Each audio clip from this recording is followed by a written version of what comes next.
Yeah, So you get pretty bumpy there. Yeah. But no ice, so that was good. As long as there's no ice. It's like a massage, you know? We went down this morning in the snow, Yeah. and I don't know, half a dozen miles out of town or whatever, before you get to DOT, it's a car upside down. Oh, wow. Yeah. I'm gonna avoid that on my ride back to Bangor. We'll just leave it here for now, I think.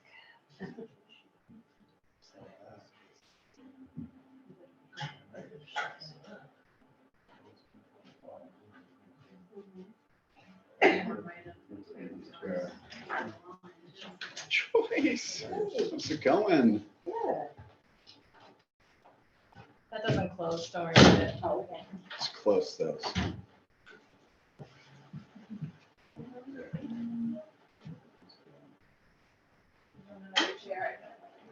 Chairs somewhere. I've been teaching with a mask on all this time, so now I'm like, oh, I've got anxiety. I'm gonna be talking without a mask. I don't know what that's like anymore. For 2 years, I mean. I keep feeling like I'm doing something wrong. Yeah, I'm like, I really, something's off. So, yeah. I think the camera might get you better if you're over there. Oh, I can be anywhere. There we go. Sit out there. Great. Couple minutes to go here. Loads of time.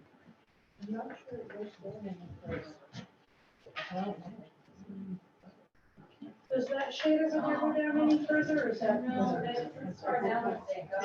I know, we're right at like the hour when they, actually, I can get.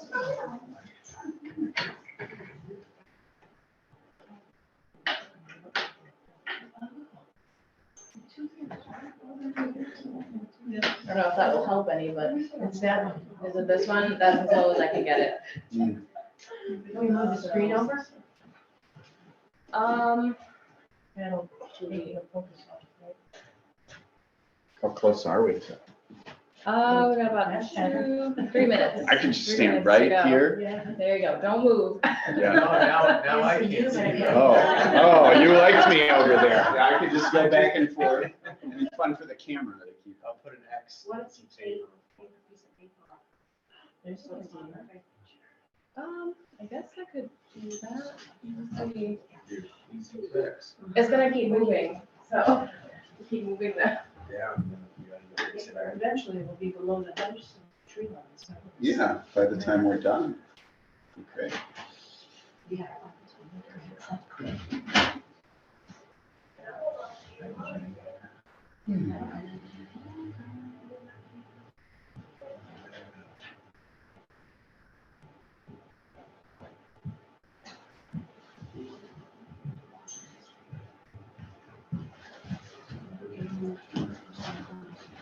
People on Zoom won't be able to see what I'm pointing at. Sad for No, them. but they can see the slides, so. Yeah. They can See figure it if I out. can.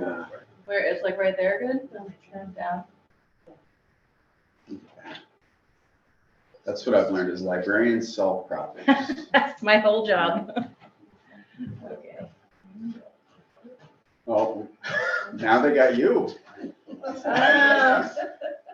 Well, I can someday though, the sun feels good. And I can still see the screen. Should get a little like tension rod with a little temporary curtain for this. Note yourself. Okay. Well, I think we can go ahead and get started. So welcome everyone. My name is Laura Niederhoff. I'm the director here at Shaw Public Library. So welcome to everyone. I'm just going to say a quick introduction. This is Chris Packard. He's our speaker today. And an author, a teacher in Bangor Public Schools.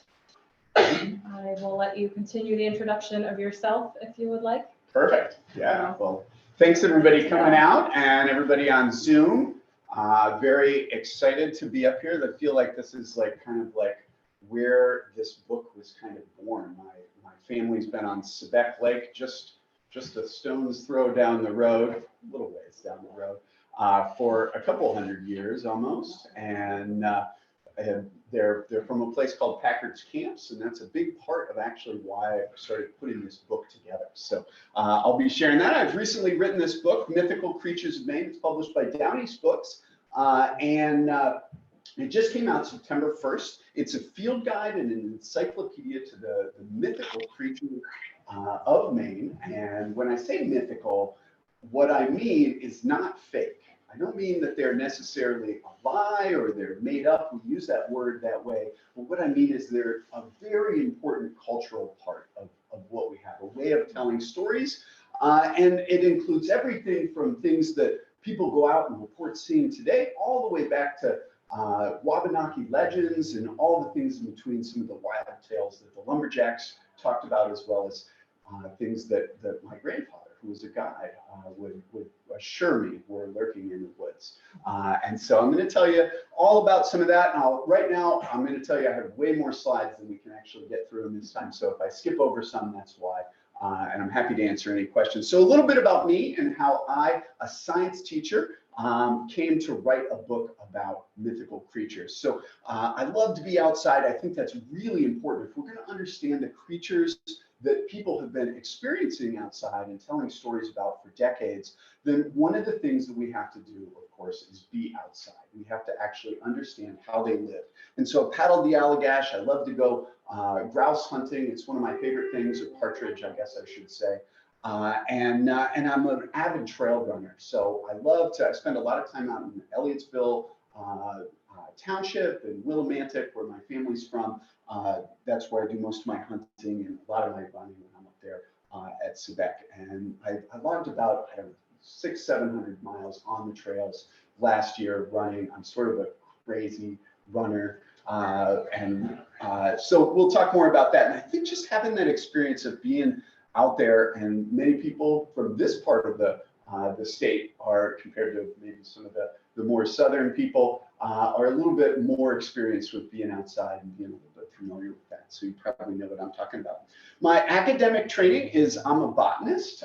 So I studied biology. I have attended Eastern Kentucky University to learn all about plants and identifying them and doing environmental impact statements. And I spent part of my career doing coal mining surveys in the Southern Appalachians, where I would look for rare plants. And so I had this training in biology. And so my take on these legends and on some of these mythical creatures definitely brings that into play. I'm also a homesteader. I have a great big garden, a bunch of orchards in Hamden, where I live just outside of Bangor. We raise our own chickens and all sorts of things like that. And the people who talked about some of these early creatures, of course, that was a big part of what they did. And of course, that's part of knowing what the land is like, and that's where these stories and that's where these creatures can be found. I'm also a science teacher. That's me holding a stuffed pancreas that one of my students made for me. I spend all day, every day, teaching students to think about evidence-based thinking and about scientific verifiability. And you know, here I've written a book about creatures that cannot be verified by science. And so the irony of that is not lost on me. But I think that's an important thing, to have some skepticism, but also to bring to bear some of this scientific thinking when we think about these, and also say that they aren't necessarily mutually exclusive. Some of these stories or some of these more mysterious things aren't necessarily completely incompatible with science. But one of the things that people ask me a lot of times is, well, how did you get to this mythical creatures? And like I said, my family's been on Sebec Lake. They have this place called Packard's Camps since 1894. And that's my two greats grandfather, Burton Marlborough.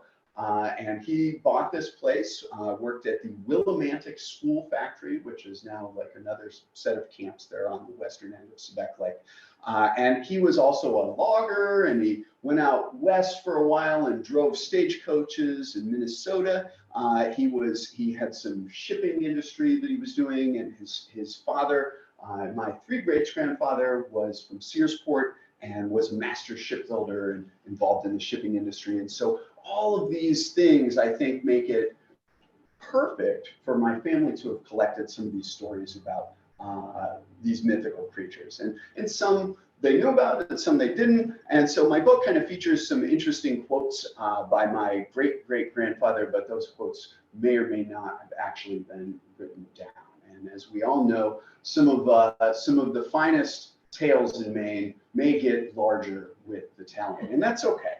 And that's part of it. And so those quotes by him are really just sort of to bring these creatures to life. But he would have known, people who, there was a French settlement that he leased to a whole community of people right there who worked in the spool factories, who would have heard about French creatures. He would have met Native Americans who were picking sweetgrass on the river behind the lake house here. And of course, he would have met all the people who worked in the woods and the visitors who came to this hotel that would have told him stories about this. And so my grandfather told me all these stories about these mythical creatures or sort of kind of amazing, sometimes unbelievable creatures. And I just sort of, as I grew up and learned more about science, I sort of assumed he was making most of this stuff up. But then I picked up a book of folklore, and I actually found out that these are stories that have been told and talked about in this area for hundreds of years, even before my great-great-grandfather got here. And I was like, that's really cool that these stories are still being told, that we have this relationship with nature that actually is deepened in this community that is built and held together outdoors people by telling stories about these creatures. And so I started collecting them. It became a bit of an obsession. My wife said, you've got to do something with it. And actually it was my interest in being in nature, and also my interest in things like Bigfoot, this idea that there was still mystery and unknown stuff in nature that really, encouraged me to actually study science. So it was some of the stories and all of my experiences on the lake here, and also my love that there was mysterious things, maybe like Bigfoot, out in the woods. And so I was like, I want to be a biologist and study that from a very young age. And that sort of got me into that. But I kind of left all that behind until I found this book about these old stories. And I was like, this stuff is really important, that we always find these creatures of mystery in the woods, and we want to share them. We want to keep telling them and talk about it. But what people often ask me is, are these mysterious creatures, are they real? Right? And so as a scientist, I would have to say, of course, we do, the reason they're mysterious creatures or cryptozoological or mythical or folklore creatures is we don't have scientific verification of that. We require a body, we require, genetics and all of those things, but people still, and always, these people who spend all this time outside, who know all about nature, have continually for generations been reporting that there are these mythical creatures that are out there. There are these mysterious creatures, these things that science hasn't been talking about. And so I think it's important to consider the question of what is real? What does that mean? Does it have to be scientifically verifiable to be real? I mean, is cryptocurrency, are stocks on the stock market, are they real? Are they scientifically verifiable? I mean, they're real in some ways. They're real because we believe they're real. Now, I don't think these creatures are necessarily only real because we think they're real. But what I'm saying is there are things, that science has a limit to. There are these invisible, radio waves, microwaves going through the air that are actually telling the computer how to talk to the internet, and we can't see them, and we have to take science's word for them being sensed. And so and there was a time not that long ago where that was magic, right? The idea that I could connect to the whole sum of human knowledge and communicate with virtually anybody in the world with this device in my pocket was crazy just a few decades ago. And so the boundaries of science are always expanding. And so when we think about real, what we have to say is just because it isn't scientifically verified doesn't mean that it's not real. And there's multiple dimensions to the way that it might not be real. Scientific thinking has only been around for about 200 years and only widespread for about 100 years. Yet our ancestors all across the world, in every single culture, have believed in these creatures. People whose very lives depended on having a relationship with nature, with being able to farm and understand seasons and how crops grew and how to find game in the woods and how to survive from predators or disease or how to find clean water or what plants you can eat. And their very lives depended on a perfect understanding. They would die if they made mistakes. And when people talk to them, even today, people who live like this as hunter-gatherer societies, subsistence societies, they'll tell you that those things, these creatures like the ones in this book, are just as real as a bear, a moose, a cow, as the corn they're growing, right? And they're just as important to their survival, being in relationship to them and understanding how these mysterious forces work, how these mysterious creatures prowl through the woods, and how you have to actually treat them correctly and behave in certain ways to survive. And so I think that's an important piece of evidence that can't be ignored, shouldn't be ignored. And why does every culture around the world have similar creatures that have been found and reported, whether they're glowing balls of light, orbs of light flying through the woods, things that my grandfather swore up and down to everybody that he had seen, things that I think I've seen something like that.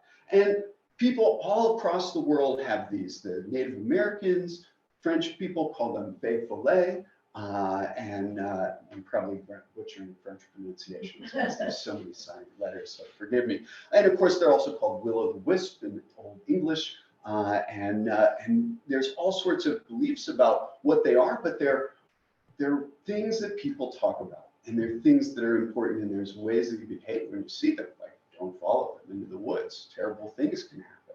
And so, there's also little people and big, hairy, humanoid type people and monsters of all sorts and sea serpents. These are things that are virtually universal to our human experience and relationship with the world.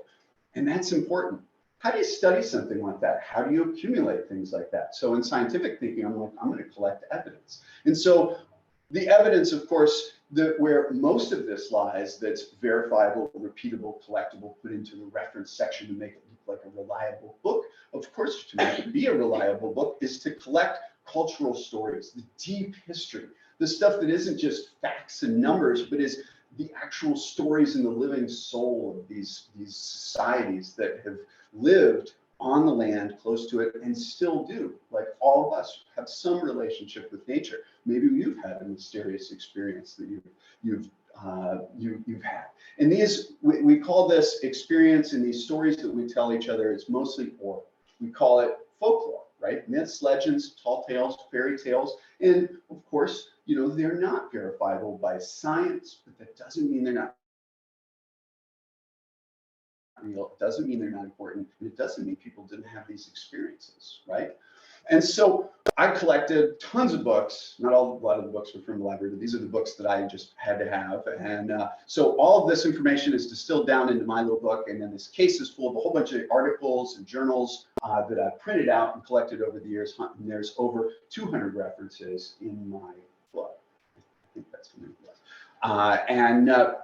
And so there's a lot of stuff that's written down. There's, of course, a lot of stuff that was never written down. And there's stuff that I've had all sorts of interesting conversations with people as well about experiences they've had, about things that they have heard their family and their ancestors talk about, and that are important to them. People from all the different cultures that are in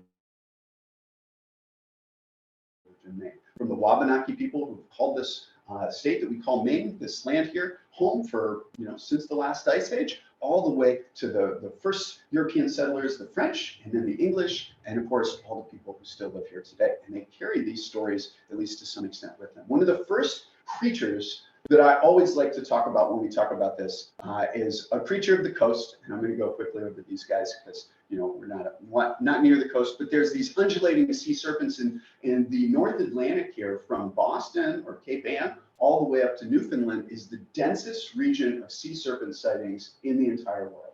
There are more written records of sea serpents that are always described. This is from the 1800s. That's Egg Rock off Nahant in Massachusetts. They're always described as holding their head up above the water with this undulating movement, almost like a leech, right? Or like a mammal who moves like this rather than like a snake who moves like that, which is kind of interesting. And people very reliable and people maybe less reliable talked about it, but there's hundreds of sources that have been reported to newspapers, reported to the Smithsonian Institute, including by major generals. Major General Merriman from Holton, Maine, was on a ship and saw something like this and wrote about his experience because he thought it was so important to what would become the Smithsonian Institute. And of course, he's got a Medal of Honor and was highly decorated, an important war hero. And so couldn't be more reliable. And so I always like to show a historic image, or try to, and then also show my artist, Dan Kirchhoff from Belfast's sort of beautiful pen and inks that we've got in there. He captured the spirit of that. So capturing the undulating creature of that. And so the Wabanaki stories are really important, all the way from the Mi'kmaq up here, who have a nation that goes down into Maine, the Maliseet, Passamaquoddy, the Penobscot, and then the Abenaki here, who have largely don't have a reservation or presence largely in most of their historic territory.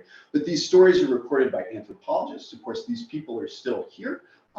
We're sort of on the boundary right in here between the blue and the pink, the Penobscot Nation, who of course is just still located just on the reservation Indian Island, just north of Orono. And they have all sorts of these stories about all different creatures, as they was important to understand through their survival. Right. So one of the creatures that you've probably heard of, if you've ever been to Mount Katahdin, is Pamula. One of the peaks, one of the tallest peaks up there, is called Pamula. Originally, it was probably something more like Pamole.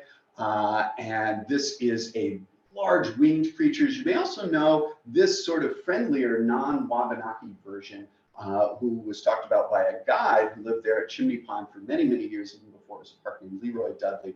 And he talked about this big winged creature with moose head, moose antlers, who had a human's body, but big long talons. And he had all these fantastic stories about this creature. And most people are familiar with sort of that version of Pamula. But the native version of Pamula was much scarier, right?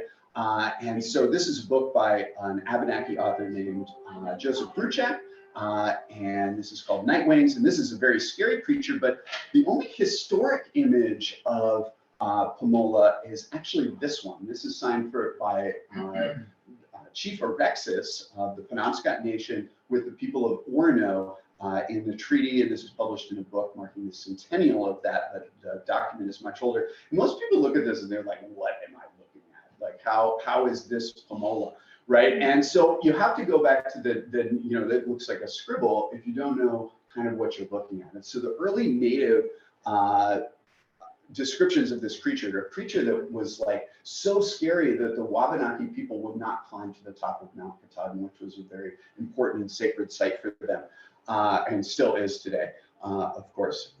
And so it was described, or it is described as a big winged creature with a big talon, a ginormous eye, no body, and very long legs, and it's large enough to pick up a human and carry it away, or even a moose. There's no description of it having a moose's head or anything like that, and sometimes it's described as having a human face, but never a moose's face with a hawk's bill. But how I interpret this to be is this is the beak, and this is the eye right here, this circle within a circle, and these two little spikes off the top are the wings, and they're kind of small wings, and then these are long talons. And this is a human with his head and his two arms and body and his legs. And so I think that's a really interesting or compelling sort of thought about what this creature was. One of the important things about Wabanaki and Algonquin language is that most of their creatures involve shape changing, they involve size changing, and having a fixed representation, the idea that the world is a fixed entity, is actually a little bit different than what probably traditional Wabanaki thinking was about. Their language is very much based in verbs, and it's all about like conjugating these verbs into nouns and things that are being. So it's not like this is a snowshoe, it's more of like this is a being, that this is a thing that is being a snowshoe. And so it has this animation to it and a transformation. And there's an interesting discussion in the book there, but I don't speak Wabanaki languages. But I think it's important to recognize that the way that their language works is a way that actually is fundamentally different than the way someone who thinks in English thinks. It's a changing language. It doesn't have a lot of fixed words. Another early Wabanaki creature is the Lunxus, or the Indian devil, and people describe this guy as like a big monster, or like a Bigfoot-like creature, or sometimes confuse it with Pamula. But really, what kind of I think gets it so much attention is it was always described as what this creature was, and of course there's a big language barrier between early Native Americans and settlers and explorers and people who spoke with them, and so they would say, well, what is this creature? And they would say, well, he's a devil. And it was supposedly, and so it got the name of the Indian devil sort of attached to this word. And it was supposedly the only creature that the Wabanaki feared. And so most people, and they were like, it's a real, it's an animal like a bear or something, but bears aren't scary. And so, people tried to figure out, early European settlers tried to figure out, what is it that would scare a Wabanaki person? And so they thought it's got to be a mountain lion. And so a lot of early authors, including Thoreau, said, oh, it's a mountain lion. It's definitely a big cat. That's what they would be scared of. They could be up to 200 pounds. It's hard to just, and they would describe it as a predator. So that's got to be what it is. But it was not that, right? And so if you go around, and this is me, I decided last summer to run across the Katahdin Woods and Water National Park. It's 40 miles from north to south. And right in the middle is the Lunxus Mountain, which is a little tiny mountain, but it's this scraggly little mountain with like all these rocks everywhere. It's kind of a foreboding place. And there's also like Lunxus Pond and Lunxus Lean-To and Lunxus camps out there. And so if you want to find a Lunxus, I figure that's where you got to go. Now, we didn't see Lunxus, but what a Lunxus actually is this guy. Kind of looks like a fisher, like a weasel, but what it actually is a Wolverine. Now, Wolverines, one of the reasons it's so hard to describe to somebody a Wolverine in Maine is because they don't live in Maine. They went extinct in the early 1800s or mid 1800s. And so there's a lot of confusion about that. And these are creatures that were scary because they're not scared of fire. They're not scared of humans. They're not scared of creatures that are much larger than them. They have jaws powerful enough to bite through a frozen moose bone. They would walk right into Wabanaki wigwams. They would trash the place, steal the food. They would chase people out of it, snarling and biting. They can chase a bear away from, a carcass, all sorts of things. And then they will spray the area, and they'll dig up like food caches, and they'll spray it with a musky smell because they're in the weasel family, and actually foul the area. And so that would be pretty scary. The only animal that comes into there and sort of trashes the place, even while you're still there, wants that food. So, sometimes the creatures that we talk about have ordinary explanations, and that's okay. Right? That's just part of it. So there's, the Wabanaki people are part of a larger Algonquin cultural group. And so many of the creatures that I think are some of the most interesting and most scary are actually really widespread throughout there.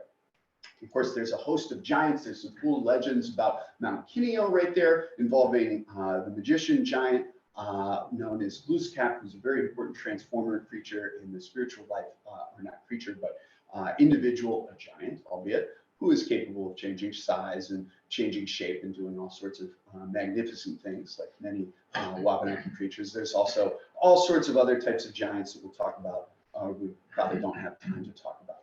There's also right on the outlet of, well, not right on the outlet of Moosehead, but down the Kennebec River, draining Moosehead, is this petroglyph. And so another creature that they talked about was this guy. And so notice the undulating shape, notice the legs. Here's a head, two on the right side of the image here. You can see the open mouth, horns or ears, body, and a tail, pointed tail, standing on either a wave or a rock. And this is carved into a rock in Emden, Maine, sort of halfway between Moosehead and the tidal area, maybe a little bit closer to the tidal area of the Kennebec. And so there's hundreds of, or at least 100 petroglyphs on this rock that were carved over a very long period of time, archaeologists believe.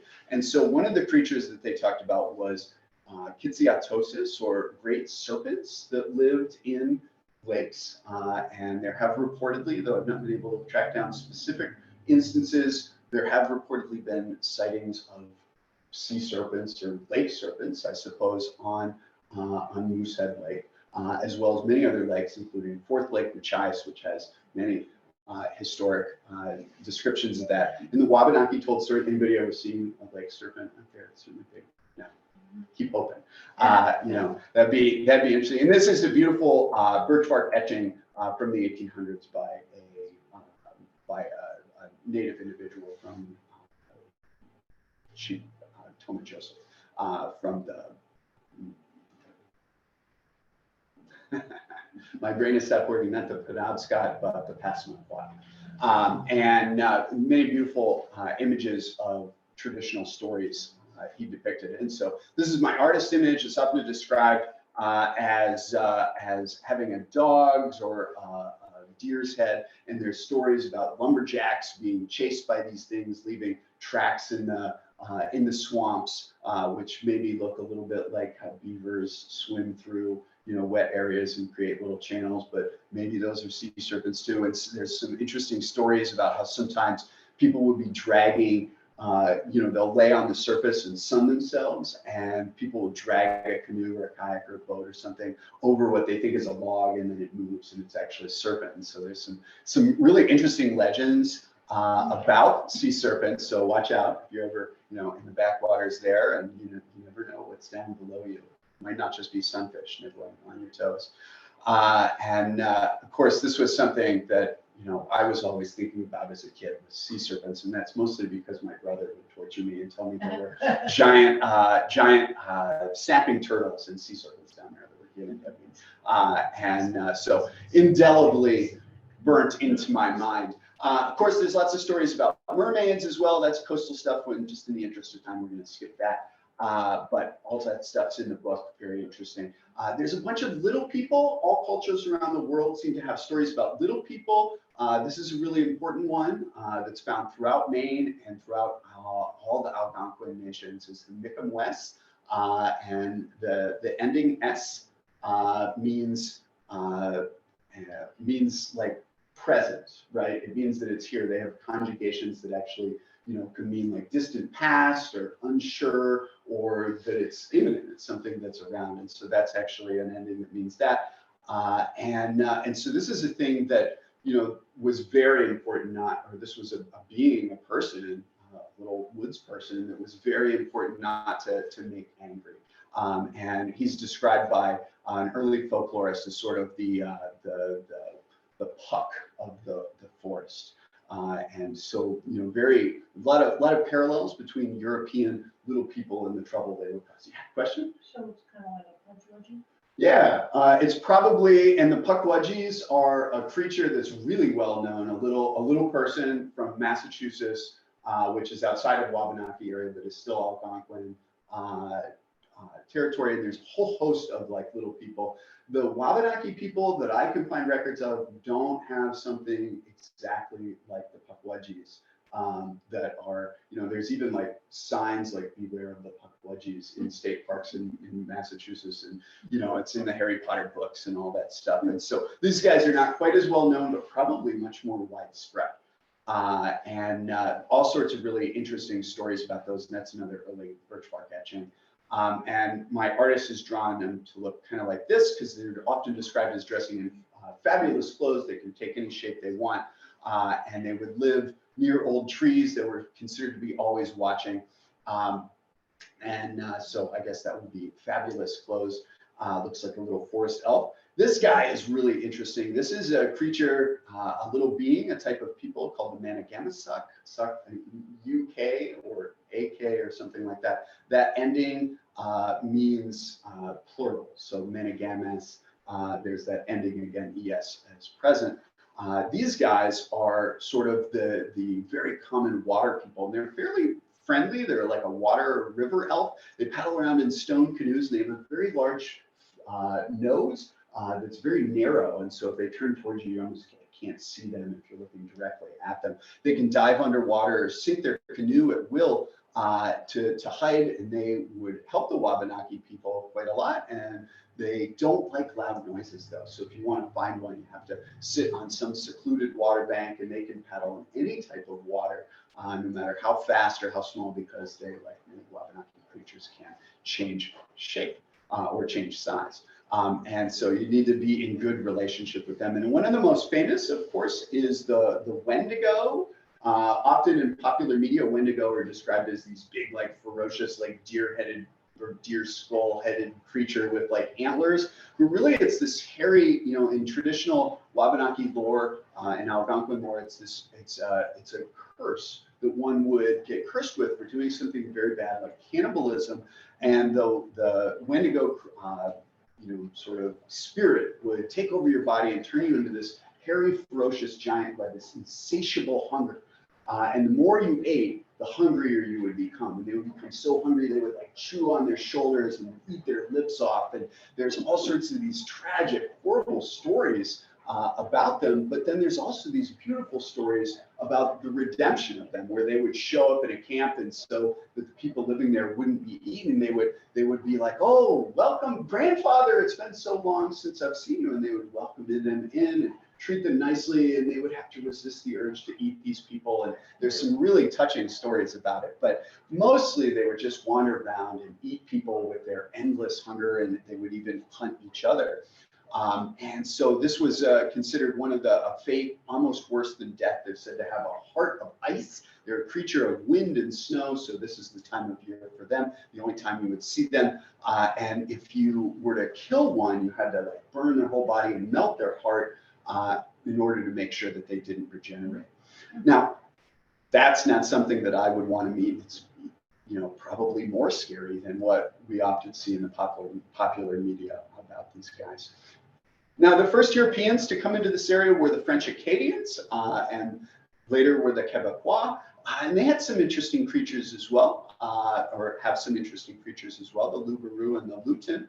The loup-garou, this is a werewolf. They typically are described as being, this is a pretty horrible image here, but they're typically described as a big wolf, as opposed to like a wolf human, but they are capable of sort of walking on back legs, and they are ferocious man-eaters, sometimes caused by a curse of doing terrible things. And these came over with the French. They're people who could transform or were cursed to transform for committing terrible crimes and religious injustices, or doing witchcraft, or dealing with making a deal with the devil. They would have to spend their evenings not really related to the moon phase, not caused by being bit by another werewolf like popular media has, like some other cultures talk about werewolves, but they came over and they were really widespread in the old country of French. And they sometimes are described how we describe them in popular media today, in early literature as well, where they're sort of a human-wolf hybrid. And so these are, to me, it's interesting that there are some common themes between the Wendigo curse and the loup-garou curse, the werewolf curse. And so werewolves, there are tons of stories in Quebec and New Brunswick and throughout Maine and northern New England that are about werewolves actually prowling the woods. And there's all sorts of ways to avoid them. You don't need a silver bullet. It turns out that if you just are brave enough to stand up to them and they do attack you, if you draw their blood even a little bit, it will actually cause them to retreat and actually turn them back into their normal self, sometimes even freeing them from the curse, according to the old folklore. So not quite as scary as the movies maybe made them out to be, but certainly haunting the woods. There's little people that came with the French as well as the English over here that there's folklore about, such as the lutin. And this is a beautiful image from the 1800s or early 1900s, I believe. And lutin have a great love for horses. And they would adopt farms and they would help take care of it, which was sometimes helpful, sometimes very helpful. And improving the weather, bringing good luck, bringing great fertility to the fields. But if you were to offend them in some way, oh man, all sorts of trouble. Then you'd need to figure out how to actually get rid of this creature that can't be stopped by locked doors, that can go through the smallest space, and has all sorts of tremendous powers. It could heal you, but it could also turn all the meat in your soup into stones. It could also sew your legs up or not your legs, but the pant legs up while you were sleeping. So you go to put them on and you couldn't when you woke up. Ride your horses at night. Thankfully, this did not transfer to cars or snowmobiles, taking those out, but they'd get the horse all sweaty and bring it back. And the only evidence of why it looked that way is they would braid or knot up the mane and the tail. And those are called fairy locks. And some of the Wabanaki creatures were even said to have some interactions with horses in similar ways. So, you know, one way, if you ever do get on the bad side of a little house elf, a little luton who's adopted your house, and of course, you know, leaving them a little milk or cream could help. But if you need to get rid of them, the best way is, of course, to take a bowl of peas, dried peas preferably, and spill them each night. And then the luton would be obliged to actually pick them up each night. And if you do that enough nights, eventually he'll give up and leave, right? And so that's one of the ways to get rid of them. Then traditional stories also talk about how you can spread flour across the floor, and then you can see where they're getting in, and you can have sprinkle all sorts of things. So if things are going a little amiss at your house, maybe it's an angry luton. And then we get to some of my favorite creatures, the creatures that my grandfather loved to talk about. The fearsome critters of the lumber woods is what folklorists call them. And today they're also talked about by guides and sportsmen of all sorts. And these in particular were some of the stories that I heard the most about. And maybe you've heard of some of these guys. The Bildad, the Sidehill Gouger, Tree Squeaks, Agro-Pelters, Dunghaven Hooters, Shagamaws, Wedge-Ledge Chompers, and Ding Mauls or Pelton Thumpers. And so maybe you've heard of, anybody heard of any of those? No, well, you're in for a treat. Now, these were originally quite fearsome, right? And they were sort of Paul Bunyan-esque. So in some ways, they were kind of tall tale stories, or at least that's how folklorists have talked about them. But if you talk to early lumberjacks, they would swear up and down that they had actually worked with Paul Bunyan. Never saying that, oh, this is a joke, but folklorists were pretty sure that it was.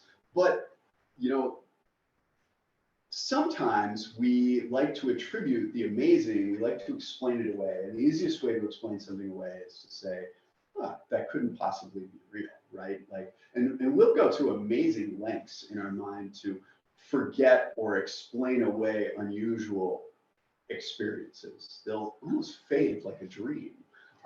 You know, and that's a way, I think, probably a way that we keep healthy, right? And able to function in today's society. But I mean, Paul Bunyan's birth certificate is hanging in the town hall of Bangor, right? I mean, obviously he's real, maybe, maybe not. And some of these creatures, maybe they aren't, but maybe they are, right? And if you live your life as if they are real, then maybe they are. Maybe they're little people who are angry that you're cutting down their forest, and they're manifesting in ways that are pretty scary, pretty fearsome. Maybe you have an adversarial relationship with the forest, and you're trying to transmit important information about how to stay safe in the woods, in this unfamiliar territory. A lot of early lumberjacks and guides were people who had immigrated to Maine or to anywhere. And so, you know, they didn't have a strong understanding of maybe what was here. And so they were open to maybe things that didn't seem, you know, we might explain away or explain in another way. One of the things they like to talk about in the early folklore is this guy, Sock Saunders. They had little people as well. It's described as an Anglo-Saxon elf often, which is a fancy word for English. And these are little people who cause all sorts of trouble. For the lumberjacks, they would knot up the chains even while they're using them. They would break axe handles, things would go missing, axles would break, and they had a little incantation that they would say. They would say, "Get behind me, Sock Saunders, you didn't get me that time." Every time they would be narrowly missed by some accident, a tree falling the wrong way, a forest fire almost breaking out the camp, which is actually how my great-great-grandfather started the hotel. That's how his lumber enterprises ended. He was actually ran a lumber crew, and the first year he did it, his partner said, "Okay, you close down camp, I'll go sell the stuff down in Bangor," and then he was never seen again. Took the money and left. And then the next year, so that wasn't Sock Saunders, but the next year had it all yarded up. He was working alone. He wasn't going to be swindled again, but who swindled him was Sock Saunders. and the whole lumber camp was consumed by fire just before they were to tote out all the wood. And so these were a way of understanding what was happening and maybe a real explanation for how they were happening. Now, some of the earliest fearsome critters were actually this guy. You've probably heard of the landlocked salmon, found uniquely in just a few lakes in Maine. We of course moved them around as well, and they're what are called glacial-marine relics, where the sea levels used to be different when there was a giant ice age and a giant sheet of ice that was pressing the land down, and so the water actually came up into here, and salmon got trapped. And likewise, apparently, as according to stories, so did walruses. Right over in Chesuncook Lake, were stranded in there, and the area surrounding that. And so when people would come into this area, they would be warned quite a lot to watch out for the walrus. They can suck the flesh from your bones, just like they can suck shellfish right out of their shells. They've got these fearsome tusks to haul their bodies out of the ice, but also to fend themselves off. They tip over boats, and very, very scary. So you got to watch out for these guys. They seem to have gone extinct. Another thing that the lumberjacks were very scared of were big cats, and so they have many accounts of mountain lions, typically biologically called cougars, and these guys were pretty rare, according to biologists and important naturalists and fur buyers in the area. Their pelts didn't show up even throughout the 1800s very much to be sold, but there were lots of stories about them. They're a very wary animal. They don't like to be seen, and there are still many reports of mountain lions in the area, and many people talk about how they are quite sure that these creatures must still be here, because people, anybody in here ever had an experience where they or someone they know has said they've seen a mountain lion? And it's, almost certain, any room I go to, people have that experience. Now, biologists, of course, have declared them extinct, which is good news, because that means they could be reintroduced, right? Which you can't do if they're still in danger. So maybe that's the secret. Some people say, oh, they're just they don't want to spend the money to do anything for them, but it actually opens up some possibilities there. Now, there were all sorts of fearsome critters that were also big cats, like this guy. This is the Ceelophae. It's a ventriloquist cat, and they're capable of throwing their voice. It's a nocturnal creature, and they can let out this wail, make it come from any different side. And actually, they feed, it's said, almost as much on fear as actually being able to catch whatever they're scared, whatever they're chasing with their call. And they can run people right in circles, getting them lost in the woods. This creature is also connected to something called the Lucifer. The Lucifer is a terrible night cat that screams in the night. And my own great grandmother would tell me stories personally when I was a kid of her coming home at night from hunting, and she would say, I hate it when, now she didn't call them the Lucifer, she called them the Lucifer, and said the Lucifers were out screaming at the night, and I just always hated that. She was always too old to hunt when I knew her, but she would say, oh, that was always the thing that made me most nervous in the woods, was these ferocious cats. Now, it turns out Lucifer, derived from Lucifer, is actually just a mispronunciation of the French word loup-cervier, which is the deer wolf, which is just the ordinary name for a Canadian lynx, right? And if you've ever seen a video of a Canadian lynx screaming, you know that it does sound really horrifying. Now, just because it shares a name with that doesn't mean it's necessarily the same creature. Or maybe it does. I don't know. The ears really look like. Yeah. And so I got a couple things up here. So this guy is one of my personal favorites. My grandfather would always talk about him, called him the Pelton Thumper, but it's more widely known as ding mauls. And ding mauls were in the newspaper. They're found all over the place. And they're known for being a big cat with a very short neck, smooth but long fur, fairly peaceful. Unlike the other big cats, they usually weren't trouble unless you managed to make them mad. They had an interesting adaptation, or have an interesting adaptation, a big ball on the end of their tail, which they could swing around. So ding maul or ding ball, ding maul is similar to a word for a type of maul for a big hammer, for hammering in camp dogs that would hold early sawmills. And so these guys have a big ball on their end, sort of with the same name as the maul there. And they can break trees with that and break up trees to line their nests. They can also, pound on hollow logs to call their mates. But mostly they just sort of like to lay on ledges or rocks with a great view on the tops of mountains. There's a place called Dingwall Rock right in the Presidential Mountains of the White Mountains right along the Appalachian Trail. And these guys, they just sort of watch people going by. They're very large. You want to scare them, but you also don't want to make them happy. Don't feed them because they get excited and they, again, start wagging their tail and capable of knocking trees down. They're also scared by the wind. And so sometimes when the wind starts whistling through the trees, they'll get scared and run in circles and knock a circle of trees over. And you can be sure that you're around a dingwall or a pelton thumper when that happens. The females use their tail a little bit differently. They wait until a male comes, where they go up to a male who's been pounding on a hollow log, and they'll beat him with the ball on the tail to make sure they've got a strong mate, because they want the good genetics there. These guys have become rarer and rarer, but definitely still around. I grew up hearing about those guys. One of the most scary of the big cats was a ding ball. And this is a big nocturnal cat again. Most people usually didn't see them, so whether they were black or brown, it's unclear, but they don't hunt by attacking people with their claws or the mouth. They also have a bony ball on the end of their tail, and they're a skilled vocal mimic, almost like a hybrid of these two. Perhaps that's what they are, I don't know. And they can mimic just about any sound that they hear, which helps them hunt, including singing or people's voices. And so they will wait outside people's tents or camps, singing throughout the night or calling people by their names. And if you were to go out and see what was up, they would knock you right in the head. And nobody is known to have been able to survive a strike by a ding ball. So, if you're ever out camping or at camp and you hear somebody outside, maybe don't go check on it. One of my personal favorites is that's a mysterious creature that's still seen even today.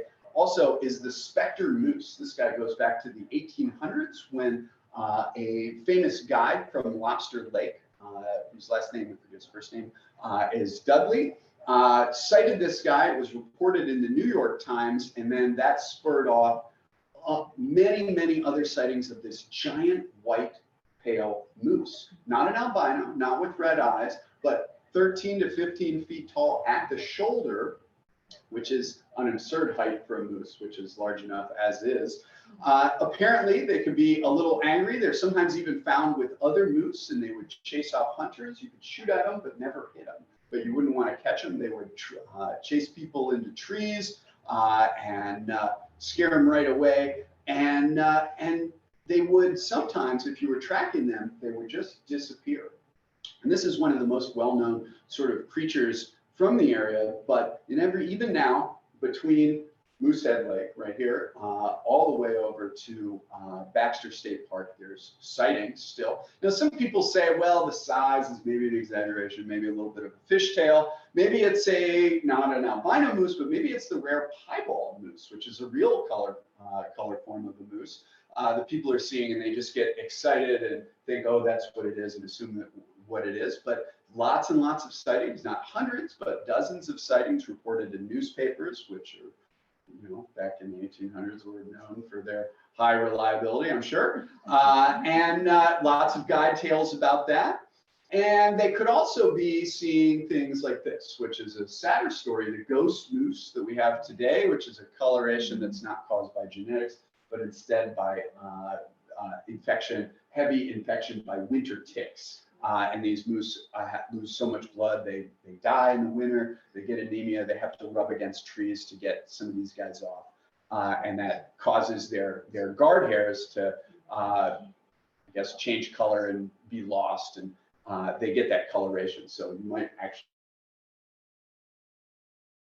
see a moose like that, and it's a much sadder reason, but this guy would be much cooler or scarier to see, I'm not sure, maybe both. This guy hung right across the road in Camp, or the Indian store, for many, many years. The Ferd Trout didn't make the book, but should have, because this guy, of course, was caught right here in Moosehead Lake.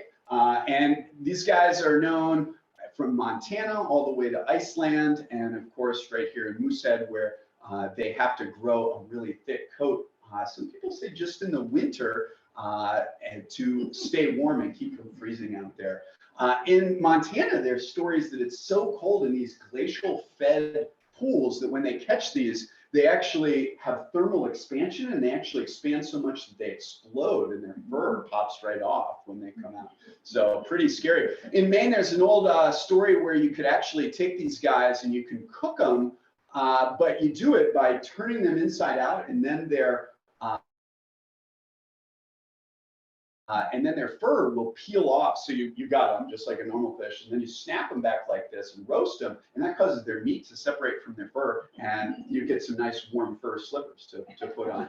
You hunt these guys or catch these guys. You know, we probably never caught one, or probably met too many people that caught one or said they caught one, because the best way to catch them is actually to use ice worms that live right in the decaying ice. So those are hard to collect enough, but they also will really typically only bite heated hooks. So you need to get those special ones. I don't think they have them down the road. So there's also the unfortunate creatures like these guys, which is, this is one of my favorite, that my cousin, the current proprietor of Packard's Camps down there, which is now a condo association, not a hotel, is told me about, is the Caput Bird. And this is a creature that lives in old growth Maine forests, very rare. They have uneven wing sizes, so they're kind of unfortunate. You know, one wing is shorter than the other, which means that whenever they fly, they're gonna fly unevenly, and they're actually gonna go in a circle, right? No big deal in the big old growths of old growth pines. They are up in the canopy most of the time, and you know, it's peaceful. They just fly slowly, land, adjust, and they go wherever they want. But once lumbering took hold, hunters and other sportsmen that were, you know, loud in the woods would startle these guys and start to be found more and more. That's when things got really sad, right? Because they get scared and they take off and they fly. And we all know that when you're going in a circle, well, my cousin's a pilot, and he explained to me that when you go in a circle, there's this phenomenon known to physicists and pilots called accelerated circling. And so the faster you go, if you're in a bank, the tighter your turn is. And the tighter your turn, the shorter the distance. So the faster you go, until you're going so fast and so tight of a circle that you actually go kaput, and the back end goes right up, the front end goes right up the back end. They turn clean inside out, flop right onto the ground. And they're very hard to describe. So I don't know if I fully believe my cousin about that one, but a beautiful God story nonetheless. And so this guy right here, this is probably the most widespread of all fearsome critters, and probably one of the least fierce, though in some mountains they are fierce. This is also an unfortunate creature with uneven limbs. This is the Sidehill Gouger, sometimes called the Sidehill Dodger, Sidehill Wowzer, Sidehill Leader, all sorts of Sidehill things. And they have shorter legs on the right side than the left, except some they're born the other way around with shorter legs on the right side than the left. And that's an adaptation to allow them to keep their back perfectly level as they walk around the mountain. And they're named the Gouger originally because they would gouge out trails that go around the mountain rather than up the mountain. And so if you're ever out there and you know that nobody made a trail, but it's going around the mountain, it's probably a Sidehill Gouger. Now, they're pretty easy to hunt because, you know, if you want to catch one, you just figure out where they're going, you wait, surprise it, it gets scared, turns, and then its long legs will be on the uphill side and tip right over and roll down the hill. Pretty helpless after that. You can catch them. Now, they're not good eating, as my grandfather would say. You know, they're actually poisonous, but their fat is actually a cure for one of the most deadly creatures in the woods called the snow snake, which you have to watch out for. And so the snow snake, which is a white snake, active only in the winter, very venomous, but very rare, you know, gets you. You know, it can cause all sorts of trouble. And they've been known to hold people up in ice houses for, you know, hours longer than they intended to stay, you know, keeping them out there. And so many a fight has probably been started by the snow snake. But if you were to be bit, you know, your limb would start to get cold instantly. It would turn black. You could lose the limb, unless, of course, you had the fat of the Sidehill Gouger or Tanglefoot, which are the only known cures, though some people say that some alcoholic beverages are also useful. This guy is called the Bildad. This is a mixed up creature, originally found only in Beatty Pond, down in way western Maine, like right along the Quebec coast. Very tiny pond. It's one of those ponds that you truly cannot get there from here. There is no road from the United States to Boundary Pond today. You can get there from a gated road in Quebec, I suppose, or you could fly there. But this guy was said to live there. It's a mixed up creature, almost like Maine's platypus. It's got long legs, a beaver tail, a sharp bill, and capable of jumping long distances out into the lake. And what it does with that is it'll spend all its time at night sort of hanging out on the little outcrops near this pond, little grassy areas. And when it sees a trout or other fish surface, it'll jump out, smack it with its tail, stun it, pick it up, swim back, and feast on it. Now, lumberjacks were always looking for something to eat. They were always hungry. It's hard work out in there. And so they heard that they were good eating, like most of the animals in the Maine woods. And so they caught one of these Bildads, brought it back to camp, and the cook cooked it up into a delicious, I'm told, slumgullion, which I don't know what that is, but it sounds amazing or something. And so it was savory, I'm told. And Bill Murphy, one of the most famous lumberjacks in the Maine woods, you probably heard of him from Man to Jesus, you know, got served up a bowl of this slumgullion. He sat down and started eating with great gusto, telling everybody how delicious it was until he froze up, stared forward with eyes sort of glazing over. He let out a holler. He stood up, ran right out of the camp kitchen into the nearest lake, and jumped out with his feet out in a seated position as if he was a Bildad about to smack a fish with its tail. But of course he wasn't. He landed right in the lake, paralyzed, sunk down, and was never seen from again. So watch out for these guys. If you ever see a Bildad, which have become more widespread since lumber days, here's a beautiful drawing by Dan Kirchhoff, the artist in the book. There's also the tote road shagmoth, sometimes mistaken for a shaggy through hiker, but their most notable feature is, of course, their moose legs on one end and their bear paws on the other end. And so they, every quarter mile or so, they actually switch which legs they're walking on, confounding tracking. And so if you can't tell what you're tracking, it might be because what it actually is a shagamoth. They're also responsible for picking up any kind of like stuff that you might leave out at your camp.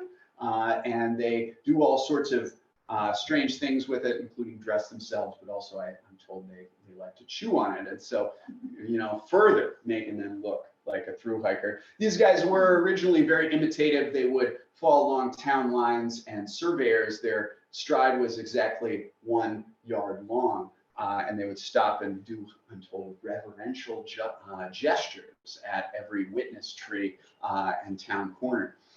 So these days, I think they probably follow other types because, you know, we don't have so much surveying like we once did, or timber cruising. There's also some pretty dangerous creatures such as this. It's the sort of a short-nosed northern alligator. But, you know, one thing that makes people think these Dunghaven hooters are not very dangerous is they lack a mouth. But what they lack in mouth, they actually more than make up for in large nostrils. And so, you know, just like your mouth and your nostrils, they're more or less connected to the same thing. They love to hang out in old, like, big cuts in what's called the pucker brush or the green growth. And so lumberjacks, they're especially attracted to lumberjacks who smell of liquor, which was most of them.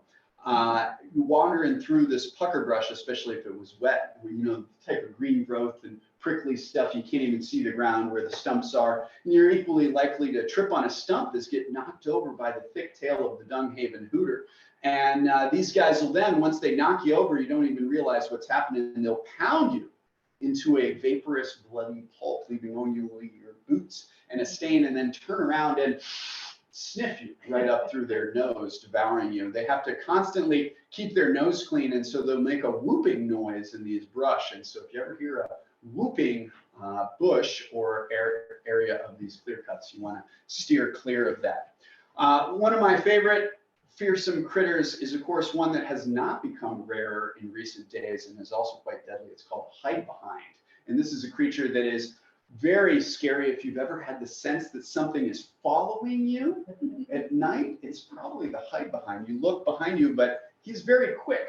He'll turn and spin with you so that he's always right behind you. He's also so quick that he can hide behind even the narrowest tree and spin around so that you can't see him. And it's good that they're so shy because they're very deadly.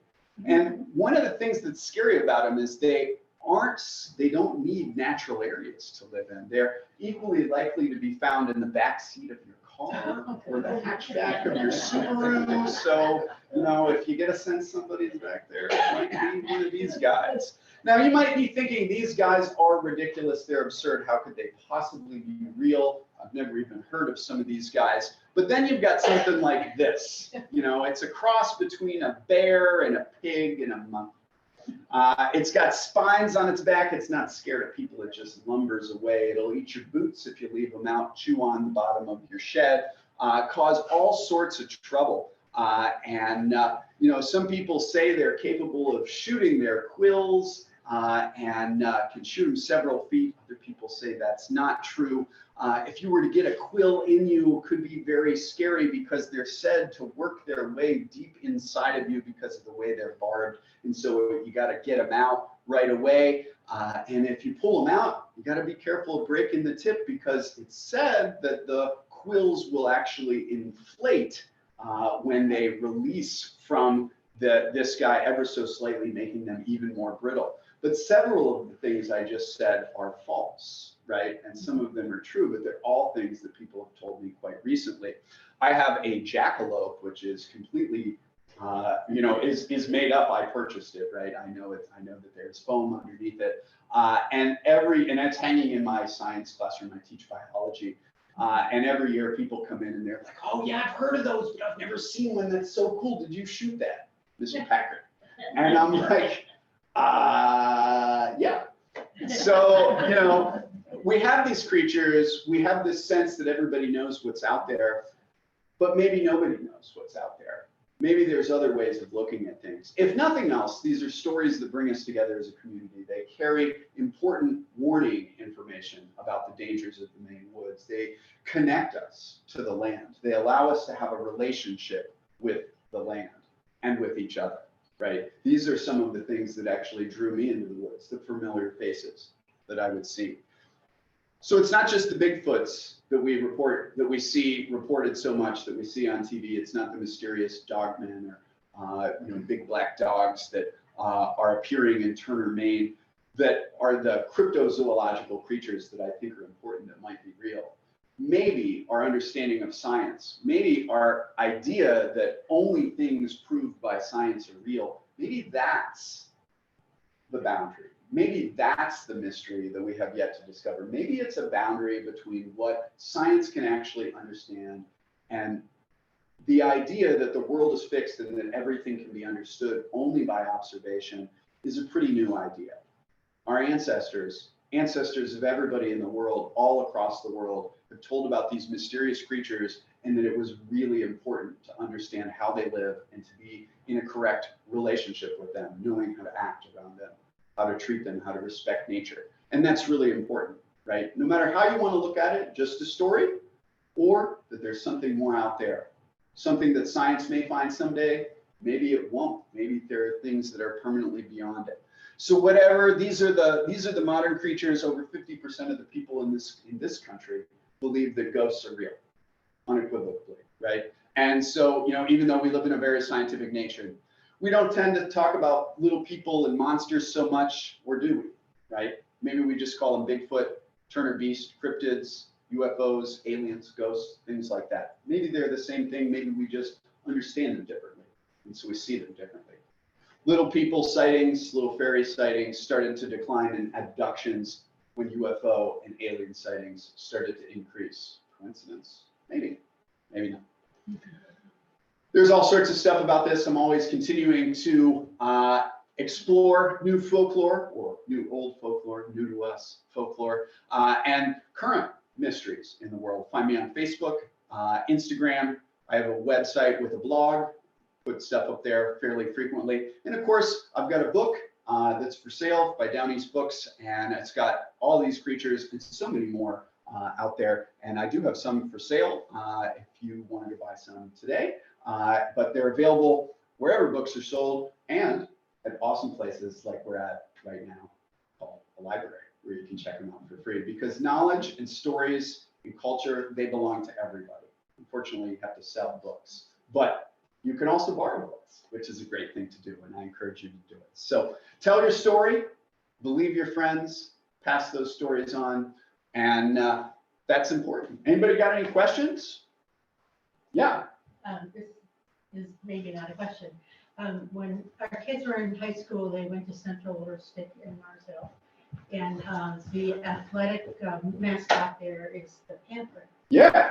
And do you know about that? The reason why it is because, according to Roger Shaw, I'll refer you to him, he told us that that panthers had been seen on Sidehill Mountain and heard at night. Yeah. And after we lived there for a while, we found others who had heard or knew somebody who had heard or seen these panthers. Yeah. I mean, there are literally hundreds of people claiming sightings. Some of them are mistaken identities, but it continues. Yeah.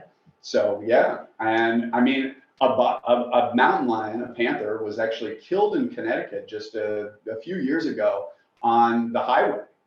And so, of course, that was a male that had traveled, and genetically they could trace it. They had a body, right, which is convenient. But so yeah, that's really cool. I actually didn't know that was. Yeah, there are a lot of panther believers in Marsville. There absolutely are, and they're absolutely in the book, mountain lions, because they're mythical. They're part of our culture, but gobiologists haven't confirmed their being. There are some creatures that are biological in nature in there that we have all sorts of interesting stories about. The Gobby, the gray jay, if you've ever heard of those guys, and Gorbies, Gobbies, all sorts of different ways of saying it.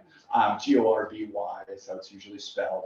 But it's Canada jay, all sorts of amazing folklore about that creature. The snipe, you've probably been on a snipe hunt before. That's a real bird. Most people, a lot of people, unless you're a hunter, you actually don't know that. Many people don't know that. They're not just from, my students only think they're from the movie Up. And then most people from older generations think they're only from stories about snipe hunts. But they're actually like a really real creature that you could go snipe hunting, literally, and shoot a snipe and eat it. It's legal. It's real, right? And biological, easy to find. Any other questions, stories? All right. Well, I would love to, if you have a story and you don't want to share it publicly, I would totally understand, but I would love to hear it. And anybody that you know that has an amazing story, tell them to find me and let me know what it is, because I think it's really important that we collect, preserve these stories and this evidence. And of course, everything is real and valuable in its own way, right? And so I've never make anybody feel bad or anything like that. And that's nobody should, right? About that. But some people are very reluctant to share their stories because they're like,